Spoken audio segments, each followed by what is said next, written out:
everyone, মই দীপশিখা খবৰ আপোনালোকৰ স্বাগতম জনাইছোঁ নতুন এটা মিনি ব্লগলৈ। আজি আমি আহিছোঁ ধাৰাপথৰ বানপাটিলৈ। চ' ধাৰাপথ যোনজনে নিশ্চয় গমেই পাইছোঁ আমি আজি আহিলোঁ ইয়াতে বহুতেই ভাইৰেল চলি আছিলে ইয়াতে বোলে বহুত ধুনীয়া খানা পায়। চ' বলক একেলগে এক্সপ্ল'ৰ কৰোঁ। এতিয়া অসমীয়া থলুৱা খাদ্যও পায়। চ' এইটো এটা বাহিৰতো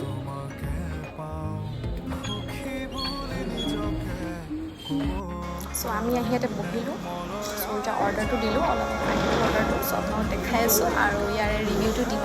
চ' আমাৰ এয়া আহি আৰু বানপাটি বুলি ক'লে আমি কাঁহৰ ঠাই অসমৰ চ' ইয়াতে আৰু এয়া পৰ্ক আৰু এয়া চিকেন চ' বহুত ধুনীয়াকৈ সজাই দিছে। এয়া পাপৰ ভাজি, এয়া চালাড, এয়া আলু পিটিকা, এয়া ঢেকীয়া ভাজা, এয়া এইটো গুটি আলু, এয়া নেচাৰ চাটনি আৰু ডেজাৰ্টত পায়স।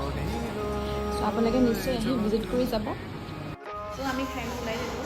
চ' খানাটো বহুত টেষ্টি আছে, আপোনালোকে নিশ্চয় ভিজিট কৰিব। চ' আজিলৈ আহিছিলোঁ, প্ৰায় লগ পাম নেক্সট এটা ভিডিঅ'ত।